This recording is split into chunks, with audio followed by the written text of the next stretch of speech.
કહીશ કે આપણા ઘરમાં કોઈ બી ભાઈ જો દારૂ પીને આવતો હોય ને તો બહાર કાઢો.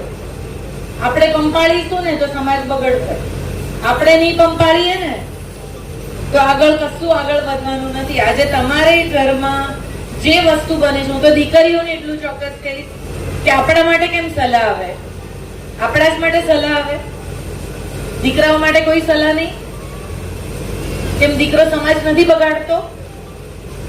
આ દીકરી કયા બીજા સમાજમાં ક્યારે જતી હશે જ્યારે તમારા આપણા સમાજના છોકરાઓમાં એ સક્ષમતા નહીં હોય ત્યારે? હું તો ઊંધું કઉ છું. લો, આપણો છોકરો દારૂ પીતો મળે, આપણો છોકરો રખડતો મળે, આપણો છોકરો કામ કરતો ના મળે, ત્યારે દીકરી કોઈ બીજા સમાજના છોકરા જોડે જતી હશે.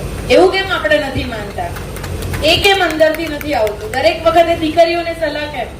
હું બહેન છું એટલે નથી કહેતી, પણ સમાજ બે પૈડા સરખા હોય ને એની સાથે ચાલે છે. એટલે હું બહેનોને ખાસ કહીશ, તમે બહુ મોટી સંખ્યામાં આજે અહીંયા છો, અને બહેનોને ખાસ કહીશ, બહેનો આપણે જો ચલાયું ને તો સમાજ બધું જ ચલાવશે.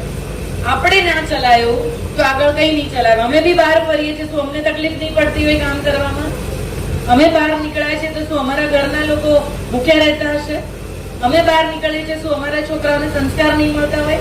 પણ અમે મિશન લીધું કે સમાજ માટે, દેશ માટે કંઈ કરવું છે. એટલે બહેનોને ખાસ વિનંતી કે આપણું સંગઠન બહુ સ્ટ્રોંગ કરો કે જેનાથી આપણે સરસ કામ કરીએ અને આપણે ઉદાહરણીય બનીએ. આપણને જોઈને ભાઈઓ કામ કરે, એવું કેમ ના કરી શકીએ આપણે? એટલે આજે મને અહીંયા બોલાવી, મને નથી ખબર, કદાચ વધારે બોલાવ્યું હોય તો મને માફ કરજો, પણ હું એટલું કહીશ કે ખમીર જે અંદર આપણું પડેલું છે ને એને જગાડો, ફક્ત સેવા માટે.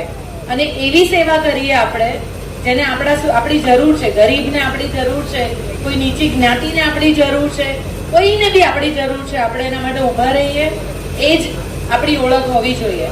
મેં મારી ઓળખ બનાવી છે.